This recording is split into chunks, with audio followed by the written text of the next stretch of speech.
تو کسی بھی غیر مسلم کی کوئی نیکی اللہ تعالیٰ فرما رہا ہے میں قبول نہیں کروں. وہ فی الآخرۃ من، دنیا میں صلہ دے گا. نمتعہم قلیلا، دنیا میں ہم ان کو صلہ دیں گے. اس لیے کہا وہو فی الآخرۃ من الخاسرین، آخرت میں ہم ان کو ناکام کر دیں گے، وہ خسارے میں. دنیا میں اپنی نیکی کا کچھ صلہ وہ پائیں گے. قل تمتعوا، خود اللہ بھی کہہ رہا ہے نفع اٹھا لو میں دے رہا ہوں. لیکن موت کے بعد اولئک الذین، یہ وہ لوگ ہیں جنہوں نے دنیا میں اپنے آپ کو سمجھا کہ ہم تو بہت اچھے کر رہے تھے. حبطت اعمالہم، لیکن ان کے اعمال ضائع ہو گئے اور اللہ تعالیٰ نے ان کی کوئی قیمت نہ لگائی.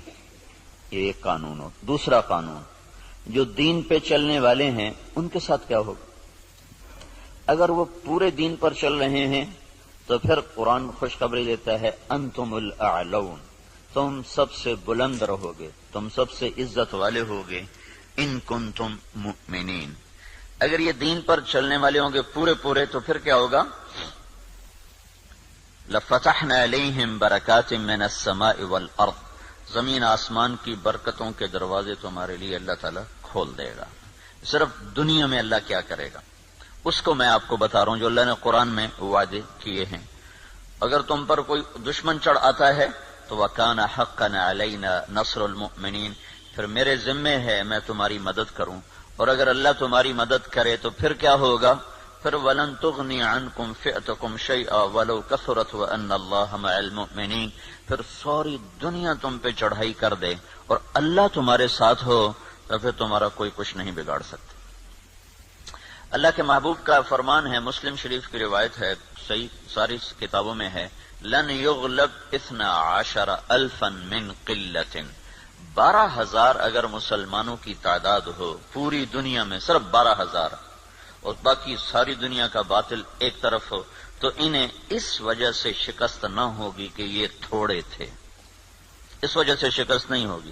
اگر 12,000 کو شکست ہوئی ہے 12 لاکھ کے مقابلے میں یا 12 کروڑ کے مقابلے میں، تو شکست کی وجہ اللہ تعالیٰ کا نبی فرما رہا ہے کمی نہیں ہے، شکست کی وجہ ان کا اللہ سے تعلق کا ٹوٹنا یا ان کے اندر گناہوں کا پایا جانا، ورنہ 12,000 مسلمان ساری دنیا کے لیے کافی ہیں. لن یغلب 12,000 من قلت، 12,000 پر کوئی غالب نہیں آ سکتا. وَأَنَّ اللَّهَ، ویسے تو ایک مسلمان ہو تو اس پہ کوئی غالب نہیں آ سکتا جب اللہ ساتھ ہو. نبی ایک ہی تو ہوتا ہے، اکیلا نبی ہوتا ہے اور سارا کفر اس کے سامنے ہوتا ہے. اور ہود علیہ السلام تو ایسی قوم کے سامنے آئے تھے جن کے قد اس پلر کو دگنا کرو تو تب جا کے ان کا قد بنتا تھا. اتنے قد آور قوم تھی کہ 30 40 ہاتھ، یعنی کوئی 60 فٹ ان کا قد بنتا تھا.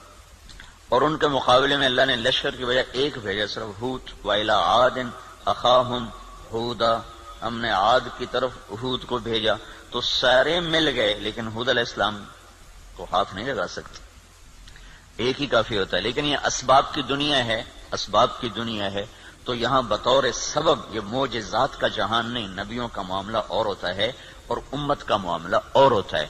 نبیوں کے ساتھ اللہ تعالیٰ کا نظام خصوصی چلتا ہے اور عام انسانوں کے ساتھ اللہ تعالیٰ کا نظام عمومی چلتا ہے. ہمیں مکڑی کے جالے سے اللہ نہیں چھپائے گا. کافر پہنچ گئے اور سامنے کھڑے ہوئے ہیں، اور وہ جب آپ ہجرت کی رات نکلے 27 صفر نبوت کے 14ویں سال رات کو نکلے اور جا کر غار ثور میں چھپے تو کھوجی پاؤں کو دیکھتے دیکھتے غار پر پہنچ گیا لوگوں کو لے کر کہ یہاں پاؤں کا نشان ہے. لیکن اس کے پہنچنے سے پہلے اللہ نے ایک بیل اٹھائی، اس بیل میں مکڑیوں کو بھیجا، مکڑیوں نے جالا تن دیا اور ایک کبوتری نے انڈے دے دیے. جتنی دیر میں یہ لوگ پہنچے اتنی دیر میں یہ کام ہو چکا تھا.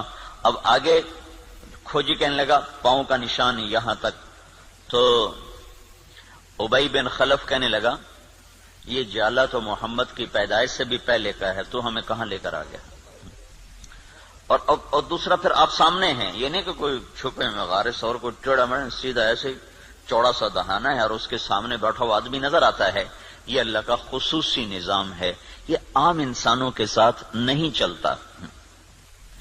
اس لیے اللہ کے نبی نے سبب کی دنیا کے لیے فرمایا کہ 12,000 اگر مسلمان ہوں تو انہیں کمی کی وجہ سے شکست نہیں ہو سکتی. اسکندریہ بڑا مضبوط شہر تھا مصر کا، اس کو فتح ہونے میں دیر ہو گئی اور مسلمانوں کا لشکر تھا 4,000 کا. تو حضرت عمرو بن عاص رضی اللہ تعالیٰ عنہ نے عمر رضی اللہ تعالیٰ عنہ کو خط لکھا کہ یہاں بہت بڑا لشکر ہے اور میں 4,000 کے ساتھ ان کا مقابلہ نہیں کر سکتا، آپ میری مدد کے لیے فوج روانہ کرو. تو عمر رضی اللہ تعالیٰ عنہ نے 4,000 اور بھیج دیے، 4,000، اور ان 4,000 کے ساتھ 4 آدمی ہیں، ایک زبیر بن عوام اور ایک مقداد بن اسود، یہ مہاجرین میں سے، اور عبادہ بن صامت اور مسلمہ بن مخلد، یہ انصار میں سے، 2 مدینے کے 2 مکہ کے. ان 4 کو ان کے ساتھ، تو یہ 4,000 جمع 4. تو عمر رضی اللہ تعالیٰ عنہ نے عمرو بن عاص رضی اللہ تعالیٰ عنہ کو خط لکھا کہ میں تیرے مدد کے لیے 4,000 آدمی بھیج رہا ہوں، ان کے ساتھ 4 آدمی اور ہیں، ان میں ہر آدمی 1,000 کے برابر ہے، 1,000 کے برابر ہے، لہذا میں 4,000 نہیں، میں 8,000 تیری مدد کے لیے بھیج رہا ہوں، اور تم پہلے سے 4,000 ہو تو تم 12,000 ہو گئے. تو 12,000 کو کمی کی وجہ سے کوئی شکست نہیں دے سکتا. تم جب میرا یہ لشکر پہنچے تو تم سارے مسلمانوں کو آخرت کی ترغیب دو اور اللہ کا نام لے کر قدم بڑھاؤ، اللہ تمہیں فتح عطا فرمائے گا. دنیا جن کی فراست کا لوہا مانتی ہے کافر بھی، اور وہ اتنے بڑے شہر پہ حملہ ہو رہا ہے، اور وہ کیا تدبیر اختیار کر رہے ہیں کہ 4,000 جمع 4 آدمی بھیج کر مطمئن بیٹھے، حالانکہ وہ 40,000 بھیج سکتے تھے. عمر رضی اللہ عنہ اس وقت اس سطح پر تھے کہ 40,000 بھیج سکتے تھے. 4,000 جمع 4. چند صحابہ ایسے ہیں جن کو 1,000 کے برابر مانا جاتا تھا کہ جہاں وہ ایک کھڑا ہے وہ 1,000 کے برابر ہے. قعقاع بن عمر تمیمی اور مقداد بن اسود اور رافع بن عمیرہ اور طلحہ بن خویلد اور عمرو بن معدی کرب اور براء بن مالک، یہ وہ لوگ ہیں جہاں ایک کھڑا ہوتا تھا تو کہا جاتا تھا 1,000 کھڑا ہوا ہے. تو یہ 4,000 جمع 4 وہاں پہنچے اور 8,000 کے ساتھ، او بھائی رہنے دو، کس نے کہا چھوڑ. تو عمرو بن عاص رضی اللہ تعالی عنہ نے لشکر کی کمان عبادہ بن صامت کے حوالے فرما دے. عبادہ بن صامت کیسے شاہ سوار تھے؟ وہ جنگل میں نکل کے تہجد پڑھ رہے تھے، جنگل میں، جنگ کے دنوں میں. تو مصریوں کی ایک ٹولی اوپر سے نا راؤنڈ لگاتی ہوئی آ رہی تھی، 20 گھوڑ سوار، 20 آدمی، 20. تو انہوں نے دیکھا کہ ایک عرب سپاہی نماز پڑھ رہا ہے، تو انہیں ایک دم حملہ کیا. ان کی تلوار پاس تھی، انہوں نے پیچھے پلٹ کے دیکھا 20 یہ اکیلے ہیں، اور وہ گھوڑ سوار یہ پیدل. انہوں نے تلوار اٹھائی اور 20 میں سے 16 کو قتل کیا، باقی 4 بھاگ گئے. جب وہ بھاگے تو پھر اللہ اکبر، پھر نماز شروع کر. تو ان کے سر پہ انہوں نے امارت کا امامہ باندھا کہ آج تو بسم اللہ کر. تو عبادہ بن صامت رضی اللہ تعالیٰ عنہ بدری صحابہ میں سے ہیں، بدری صحابہ میں سے. تو یہ جو 4 آدمی بھیجے تھے، چاروں جنگ بدر کے شریک تھے. تو 12,000 نہیں تھے، 8,000 جمع 4 تھے. اور اسکندریہ جو مصر کا سب سے بڑا شہر تھا اور طاقتور اس کی فوج تھی، اللہ نے 8,000 کے ذریعے سے وہ زیر کروا دیا کہ 12,000 کو شکست ہو گئی. تو سمجھو کہ کمی کی وجہ سے نہیں، کوئی اور ہے. اب تو 1 ارب مسلمان ہیں، 1 ارب مسلمان ہیں، اور ذلت چھائی ہوئی ہے. اور اس سے عجب بات یہ ہے کہ دنیا کی سب سے طاقتور چیز اس وقت تیل ہے. تیل کے ساتھ پہیا گھومتا ہے، تیل کے ساتھ جہاز اڑتا ہے، بام گرانے کے لیے اسے تیل چاہیے. ساری دنیا کا 70% تیل اللہ نے مسلمانوں کی زمین کے نیچے رکھا ہوا ہے. دنیا میں جتنا تیل ڈھونڈا جا چکا ہے اس کا 70% اللہ تعالیٰ نے عربوں کو دے دیا ہے، مسلمانوں کو دے دیا ہے. ٹوٹل 30% ساری دنیا میں اور 70% مسلمانوں کی زمین میں. اور پھر ذلت. تو میں یہ بتا رہا تھا کہ اگر ہم پورے مسلمان ہیں تو پھر اللہ کا قانون کیا ہے؟ انتم الاعلون ان کنتم مؤمنین، تم سے اونچا کوئی جا نہیں سکتا. وَلِلَّهِ الْعِزَّةُ وَلِرَسُولِهِ وَلِلْمُؤْمِنِينَ، عزت صرف تمہیں ملے گی، کافر کو ذلت ملے گی. لَفَتَحْنَا عَلَيْهِمْ بَرَكَاتٍ مِّنَ السَّمَاءِ وَالْأَرْضِ، زمین آسمان کی برکتوں کے میں دروازے کھول دوں گا، اور تمہاری زمین کا ذرہ ذرہ وہ برکت بنے گا، آسمان کا قطرہ قطرہ وہ برکت بنے گا. تم پہ دشمن چڑھے گا تو کان حقا علینا نصر المؤمنین، میرے ذمے ہے میں تمہاری مدد کروں، میں خود آؤں گا. ان تستفتحوا فقد جاءکم الفتح وان تنتهوا فهو خیر لکم وان تعودوا نعود. اللہ اکبر. یہ جنگ بدر کی آیات ہیں. اللہ تعالیٰ کہہ رہا ہے پتہ چل گیا نا تمہیں کہ اللہ کس کے ساتھ ہے، اور تم کہا کرتے تھے حق کو واضح کر. آج حق واضح ہوا کہ تم ذلیل ہوئے اور بے ہتھیار بے سر و سامان وہ کامیاب ہوئے. اب جاؤ اور بس کر دو تو تمہارے لیے اچھی بات ہے. اگر تم لوٹو گے تو میں لوٹوں گا. ان تعودوا نعود، اگر تم آؤ گے تو میں آؤں گا. تو پر اللہ کے ساتھ کون لڑے؟ جب ہرمزان تستر ایک جگہ تھی ایران کی کا ایک صوبہ تھا تستر، وہ 1 سال کے بعد فتح ہوا تھا. اس پر اتنی لمبی جنگ چلی کہ 1 سال، ایک قلعہ 1 سال لے گیا تھا. تو اس کے سردار ہرمزان پکڑا گیا، زندہ پکڑا گیا. تو عمر رضی اللہ عنہ نے فرمایا کہ اسے مدینے بھیجو. جب وہ مدینے پہنچا تو عمر رضی اللہ عنہ نے پوچھا بھائی کیا حال ہے؟ کہنے لگا کیا پوچھتے ہو، جب ہمارا تمہارا مقابلہ تھا تو ہم تمہیں اپنے جوتے کی نوک پہ نہیں لکھتے تھے، جب تم نے اللہ کو ہمارے سامنے کھڑا کر دیا تو اب اللہ سے کون لڑے؟ یہ ایک مجوسی ایرانی سردار کی بات تھی. جب اللہ کو سامنے کھڑا کر دیا تو اب اللہ سے کون لڑے؟ پھر وہ ایمان لایا، کلمہ پڑھا. حضرت عمر کے بڑے اچھے ساتھیوں میں وہ شمار ہوتے رہے رحمت اللہ علیہ. تو اگر پورا دین ہے تو پھر اللہ یہ قانون بتا رہا ہے. اگر ادھورا دین ہے پھر کیا ہوگا؟ پھر وہی ہوگا جو ہو رہا ہے. لیکن میں قرآن سے بھی بتاؤں گا کہ کیا ہوگا. ہوگا تو وہی جو ہم دیکھ رہے ہیں، لیکن اللہ کا قرآن بھی اس کی طرف نشاندہی کرتا ہے، بتلاتا ہے کہ اگر تم ادھورے چلو گے، پورے نہیں چلو گے. دیکھو نا 33 نمبر لے کر بھی تو آدمی پاس ہوتا ہے، لیکن کوئی اس کو جاب دیتا ہے، کوئی نوکری دیتا ہے. کہا جی کون سے ڈویژن ہے؟ کہا جی 3rd ڈویژن کا. جا جتی چاہتے ہونے نکل جا. 1st ڈویژن والے کو لوگ دیکھتے ہیں کہ ہاں بھائی کتنے نمبر لیے تھے آپ نے، کتنا ایکسپیرینس ہے آپ کا.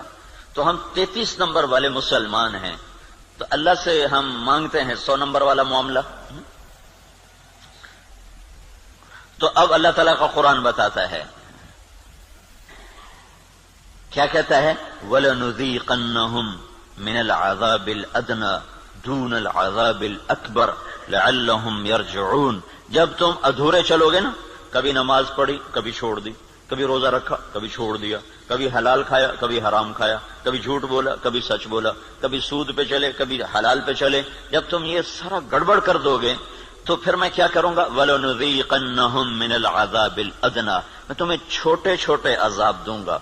دون العذاب الاکبر، بڑا عذاب نہیں دوں گا. بڑا عذاب کیا ہے؟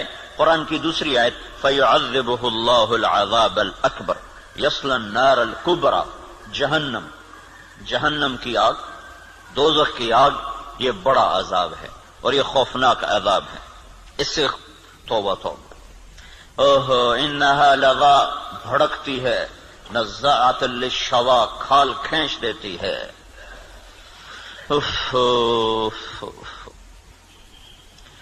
اللہ تعالیٰ کہہ رہا ہے میں چاہوں گا کہ تمہیں دوزخ میں نہ ڈالوں، یہیں صاف کروں.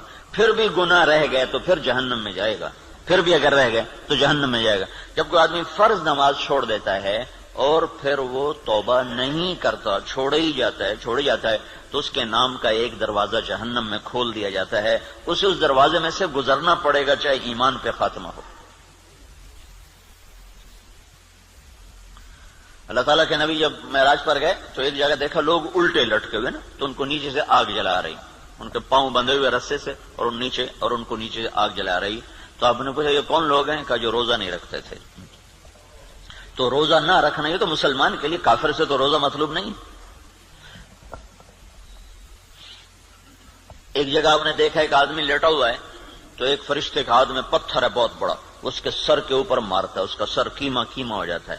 پتھر دور جا گرتا ہے، وہ پتھر اٹھانے جاتا ہے، واپس آنے تک اس کا سر ٹھیک ہو جاتا ہے، وہ پھر اس کے سر پہ پتھر مارتا، وہ پھر قیمہ قیمہ ہو جاتا ہے۔ تو آپ نے پوچھا یہ کون ہے؟ کہ یہ وہ جو عشاء کی نماز پڑھے بغیر سو جاتا تھا، جو عشاء پڑھے بغیر۔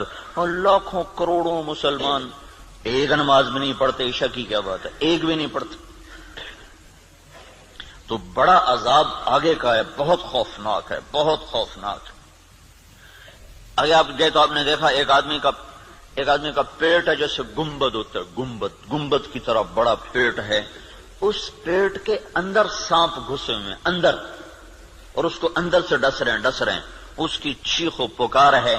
تو آپ نے کہا یہ کون ہے؟ کہ یہ سود کھانے والے۔ تو بڑا عذاب آگے ہے، زلزلہ، دشمن کی چڑھائی، دشمن کے ہاتھوں قتل، دریاؤں کا سوکھ جانا، بجلی کا ختم ہو جانا، محبتوں کا اٹھ جانا، برکتوں کا اٹھ جانا، آپس کی لڑائیاں، قتل و غارت، بد امنی، مہنگائی، یہ ہے وَلَنُذِيقَنَّهُم مِّنَ الْعَذَابِ الْأَدْنَىٰ، چھوٹے چھوٹے عذاب دوں گا، دون العذاب الاکبر، بڑا نہیں دوں گا، لعلہم یرجعون، شاید تم مسجدیں بھر دو اور تم توبہ کر لو اور تم اللہ کے سامنے جھک جاؤ اور تم اللہ کو منا لو اور اللہ کے نبی کے طریقوں پر آ جاؤ تو ما یفعل اللہ بعذابکم ان شکرتم وآمنتم وکان اللہ شاکرا علیما۔ اللہ تعالیٰ فرماتا ہے تمہیں سزا دے کے مجھے کیا خوشی ہوتی، تمہیں سزا دے کے مجھے کیا خوشی ہوتی، تم انسان بنو، جو کہتا ہوں کرو، جس سے روکتا ہوں چھوڑو، تو میں تمہیں عذاب دے کے مجھے کوئی خوشی نہیں ہے، لیکن تم میرے من کے چلو، میرے بن کے۔ آپ 5000 تنخواہ دے کر اگلے کی کھال اتار دیتے، ذرا سا گڑبڑ کر دے تو اس کی ماں بیٹی نہیں چھوڑتے، اور اللہ تعالیٰ سر سے لے کر پاؤں تک وجود دیتا ہے، ایک سیل ساری دنیا مل کے نہیں بنا سکتی، ایک سیل میں جو جہان کام کر رہا ہے ساری دنیا عاجز ہے اس ایک سیل کا، صرف ایک سیل کا جہان سمجھنے سے دنیا کا انسان عاجز ہے، اور کئی کھرب سیلز جمع ہوتے ہیں تب اللہ ایک انسان بناتا ہے، ہر سیل میں ایک کائنات ہے جس کا نظام اللہ تعالیٰ چلاتا ہے، تو اس کے بعد اس کا اتنا حق نہیں ہے کہ میری مان کے چل، میری مان، اطیع اللہ و اطیع الرسول، اللہ کی مانو اور اللہ کے رسول کی مانو، اپنی مرضی پہ نہ چل۔ اور پھر اس میں اللہ تعالیٰ ایک ہمارے ساتھ سودا کرتا ہے کہ عبدی انت ترید وانا ارید ولا يكون الا ما ارید فان سلمت لي فيما ارید كفيتك فيما تريد وان لم تسلم لي فيما ارید اتعبتك فيما تريد ولا يكون الا ما ارید۔ اے میرے بندے، ایک تیرا ارادہ ہے، ایک تیرے رب کا ارادہ ہے، جو تو چاہتا ہے وہ اللہ کے ارادے کے بغیر نہیں ہو سکتا، جو اللہ چاہتا ہے وہ تمہارے بغیر کر دیتا ہے۔ تو ایک کام کرو، یہ اس چند روزہ زندگی میں جو میں کہوں کرتے جاؤ کرتے جاؤ کرتے جاؤ کرتے جاؤ، یہ نہ دیکھو کہ نفع کیا ہے نقصان کیا ہے، یہ دیکھو کہ اللہ کیا چاہتا ہے اور اللہ کا رسول کیا کہتا ہے، بس تم یہ کرتے جاؤ تو کیا ہوگا، کفیتک فیما ترید، جو تم چاہو گے میں کر دوں گا۔ وَإِن لَّمْ تُسَلِّمْ لِي فِيمَا أُرِيدُ، اگر تم نے یہ نہ کیا تو أَتْعَبْتُكَ فِيمَا تُرِيدُ وَلَا يَكُونُ إِلَّا مَا أُرِيدُ، تو پھر میں تمہیں تیری چاہتوں میں تھکا دوں گا، تو جو خوار کر دوں گا اور ہوگا وہ جو تیرا رب چاہتا ہے۔ تو ادھورے دین پر کیا ہوتا ہے، ادھورے دین پر ہاں اللہ تعالیٰ یوں کہتا ہے ضرب اللہ مثلا قریة كانت آمنة مطمئنة يأتيها رزقها رغدا من كل مكان فكفرت بأنعم الله فأذاقها الله لباس الجوع والخوف بما كانوا يصنعون۔ جب تم دین پر چلتے ہو تو اللہ کہتا ہے میں خوف دور کر دیتا ہوں، ولا يبدلنهم من بعد خوفهم امنا، میں خوف دور کرتا ہوں، امن قائم کرتا ہوں، بے برکتی دور کرتا ہوں، برکتیں لے کر آتا ہوں۔ اور جب تم بگڑتے ہو تو پھر میں کیا کرتا ہوں کہ میں ساری برکتیں واپس لیتا ہوں، پھر اور کیا کرتا ہوں، پھر میں خوف طاری کرتا ہوں اور بھوک طاری کرتا ہوں۔ فَأَذَاقَهَا اللَّهُ لِبَاسَ الْخَوْفِ وَالْجُوعِ، جب تم میری مانتے ہو تو زمین آسمان تمہاری نوکری کرتے ہیں، اور جب تم پھر ٹکراتے ہو تو پھر کیا ہوتا ہے کہ میں برکتیں واپس لیتا ہوں اور بھوک اور خوف کا لباس پہنا دیتا ہوں۔ دیکھو یہاں لباس کا ہے، لباس ہے، لباس سارے جسم پر ہوتا ہے، خوف دل کی کیفیت کا نام ہے اور بھوک پیٹ کی کیفیت کا نام ہے۔ صرف پیٹ میں بھوک ہوتی ہے اور سارا بدن بے قرار ہوتا ہے، صرف دل میں خوف ہوتا ہے اور سارا بدن بے قرار ہوتا ہے، اور اگر جسم کے ایک ایک رونگٹے میں بھوک پڑ جائے اور ایک ایک رونگٹے میں بھوک ڈال دی جائے اور ایک ایک رونگٹے میں اللہ تعالیٰ خوف ڈال دے تو پھر اس آدمی کا کیا حال ہوگا، یا اس معاشرے کا کیا حال ہوگا جس کے روئیں روئیں میں خوف اور بھوک کو ڈال دیا جائے۔ تو یہ اللہ تعالیٰ چھوٹے عذاب کی نشاندہی کر رہا ہے اپنی کتاب میں، اپنے قرآن میں، کہ جب تم نافرمانیاں کرتے ہو تو ظہر الفساد فی البر والبحر، زمین و آسمان میں، بر خشکی اور تری میں، کبھی سمندروں میں موجیں اٹھتی ہیں، کبھی زمین کی برکتیں گم ہو جاتی ہیں، کبھی زمین کپ کپاتی ہے، کبھی پہاڑ لرز جاتے ہیں، کبھی آسمان بے موسم بارشوں پہ اتر آتا ہے، کبھی ہوائیں پاگل ہو جاتی ہیں، کبھی محبتیں مٹ جاتی ہیں۔ یہ کیوں ہوتا ہے؟ یہ کیوں ہوتا ہے؟ جب تم بما کسبت ایدی الناس، یہ تمہارے اپنے ہاتھوں کی کمائی سے ہوتا ہے، تمہارے اللہ کا نہ ارادہ نہیں، تمہارے اپنے ہاتھوں سے ہوا ہے۔ بما کسبت ایدی الناس، یہ تمہارے اپنے ہاتھوں کی وجہ سے ہے۔ لیذیقہم بعد الذی عملوا، اللہ کہہ رہا ہے یہ تمہارے پوری سزا نہیں ہے، چھوٹی سزا، تھوڑی سزا، تھوڑی سزا کہ تم اللہ کی طرف رجوع کرو۔ تو بھائیو، مکمل دین ہے تو اللہ کا قانون اور ہے، ادھورا دین ہے اللہ تعالیٰ کا قانون اور ہے۔ زمین آسمان اللہ کے ہیں، قانون بھی اللہ کا چلتا ہے، زمین آسمان اللہ کی بادشاہی ہے، حکم بھی میرے اللہ کا چلتا ہے، یہاں کوئی پر نہیں مار سکتا، دم نہیں مار سکتا۔ ایک کتاب میں نے حدیث پڑھی، اللہ تعالیٰ نے ایک نبی سے فرمایا، یاد رکھ تیرے بدن پہ جو مکھی بیٹھتی ہے نا، وہ بھی تیرے رب کی اجازت سے بیٹھتی ہے۔ اور قرآن دیکھو، ما تسقط من ورقۃ الا يعلمها، پتے کو کہو کہ اللہ کی مرضی کے بغیر گر کے دکھا دو۔ صرف فیصلہ آباد کے درختوں کے پتے گنو تو گنے نہ جائیں، صرف پاکستان کے درختوں کے پتے گنو تو گنے نہ جائیں، تو کل کائنات میں کتنے جنگل، پھر سمندر کے جنگل جو پانی کے اندر درخت ہیں وہ زمین کے درختوں سے زیادہ ہیں۔ اللہ نے پانی کے اندر بے شمار جنگل بنایا ہوا ہے، تو آپ نے اس کی شہنشاہی دیکھو کیا کہتا ہے، ایک پتا بھی گرتا ہے تو تیرے رب کے امر کے ساتھ ہے، تیرا اللہ اسے جانتا ہے۔ جاننے کا مطلب ہے کہ اس کے امر سے گرتا ہے۔ ولا حبہ، کوئی دانہ، فی ظلمات الارض، زمین کے اندھیروں میں، ولا رطب ولا یابس، کوئی خشک و تر، الا فی کتاب من مبین، ہر شے تیرے رب کی کتاب میں ہے۔ کتنی بڑی بادشاہی کا مالک ہو، اور ہم بے وقوف لوگ اسی سے ٹکرانا شروع کر دیں تو ہم سے بڑا دیوانہ کون ہوگا؟ جھوٹ کے بغیر کام نہیں چلتا، سبحان اللہ، یہ مسلمان کہتا ہے۔ سود کے بغیر کام نہیں چلتا، یہ مسلمان کے جب بول ہوں تو زمین آسمان کانپے نہ تو کیا کرے؟ الا لعنت اللہ علی الکاذبین، اللہ نے کہا غور سے سنو، جھوٹوں پہ اللہ کی لعنت۔ اور یہ سب تاجر کہتے ہیں جھوٹ کے بغیر کام نہیں چلتا۔ ایک تاجر نے نا، اچھا بڑا تاجر تھا، وہ 3 دن لگا داڑھی رکھ لی چھوٹی چھوٹی، مجھے بڑی خوشی ہوئی۔ کچھ دن بعد ملاقات ہوئی تو شیو کیا ہوا، میں نے کہا یہ کیا کیا؟ کہنے لگا جو سارا دن جھوٹ بولنا پڑتا تو میں نے شیو کرا دیا۔ میں نے کہا اللہ کے بندے، کوئی داڑھی کی وجہ سے جھوٹ حرام ہے؟ جھوٹ تو کلمے کی وجہ سے حرام ہے، اب تو نے 2 گناہ شروع کر دیے، داڑھی بھی منڈائی، جھوٹ بھی بولا، تو اب داڑھی منڈانے سے جھوٹ حلال ہو گیا۔ جھوٹ کا حرام ہونا داڑھی کے ساتھ نہیں ہے، جھوٹ کا حرام ہونا کلمے کے ساتھ، کہ تو کلمہ پڑھ کے جھوٹ، تو یہ کیوں کہتا ہے کہ داڑھی رکھ کے جھوٹ بولوں مجھے شرم آتی ہے؟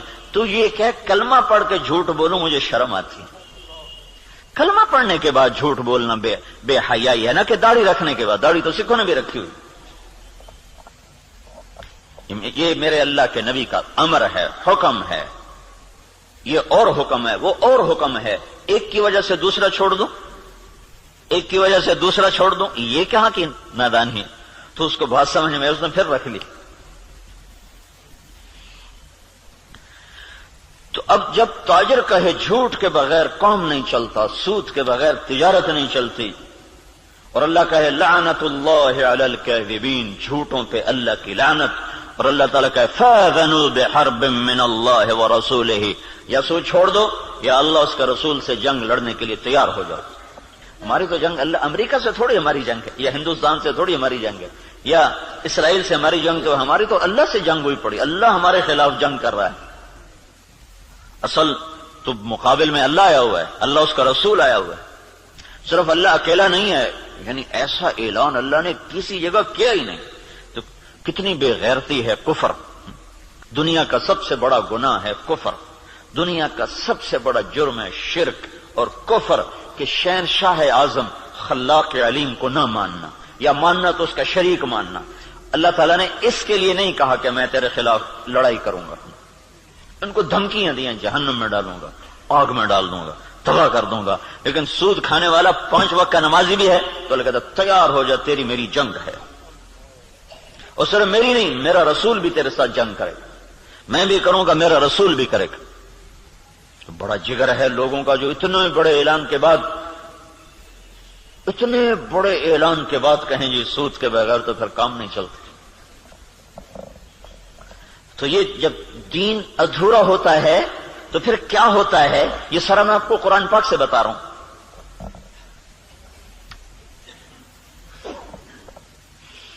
ہائے ہائے میرے بھائیو, اگر اللہ کے رسول کی ہمیں پشت پناہی نہ ہوتی تو اللہ کی قسم ہم بندر خنزیر بن چکے ہوتے. دعا دو اس مدینے والے کو جو اتنا رویا ہے. کوئی نبی اتنا نہیں رویا کہ اللہ کو جبریل بھیجنا پڑے کہ بس کر, اتنا نہ رو. کوئی نبی اتنا نہیں رویا ہے. تو تمہارا نبی اتنا رویا ہے کہ ایک دفعہ نہیں سینکڑوں دفعہ جبریل آیا ہے, یا رسول اللہ کہہ رہا ہے اتنا نہ رو. اور اس کو چھوڑو, قرآن کی گواہی سنو, قرآن کی جو قیامت تک پڑھا جائے گا.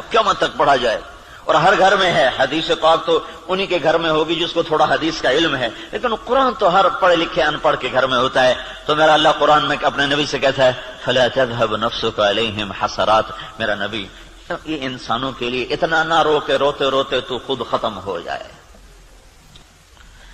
یہ اگر ان کے آنسو نہ ہوتے اور ان کی دعائیں نہ ہوتی اور ان کا رونا دھونا نہ ہوتا تو اللہ ہم پر بھی ایسے ہی رندہ چلاتا جیسے پہلی قوموں پہ رندہ چلا کہ بندر بنا دو, خنزیر بنا دو, پتھروں سے دبا دو, پانیوں سے بہا دو, ہواؤں سے اڑا دو, کر دیتا. اللہ کی ہم سے کیا رشتہ داری, کیا تعلق.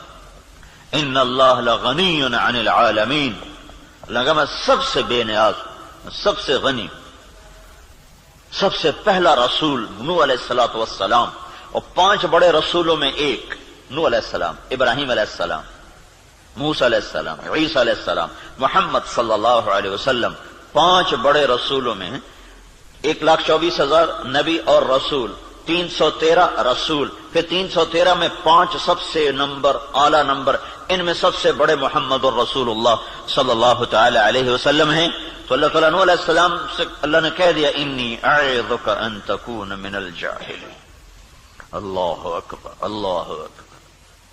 نوح دوبارہ سفارش کی تو نبوت جا سکتی ہے.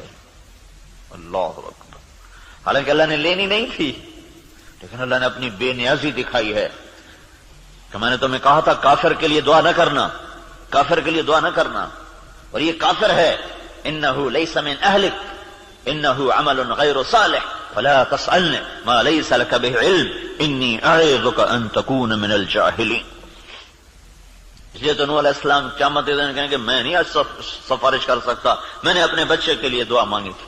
اور نوح علیہ السلام کو پتہ نہیں تھا کہ یہ کافر ہے. اگر پتہ ہوتا تو کبھی نہ مانگتے.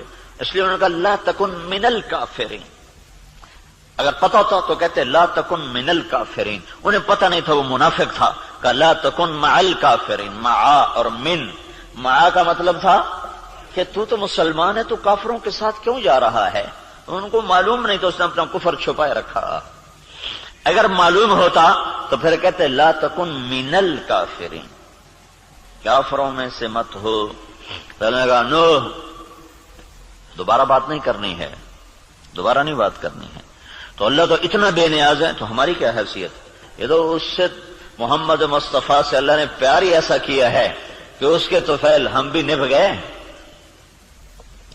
اور ہماری بھی لاٹری نکل آئی کہ اللہ نے ہمیں حضرت محمد صلی اللہ تعالی علیہ وسلم کا امتی بنا دیا, اور ان کی دعائیں بیچ میں حائل ہو گئیں.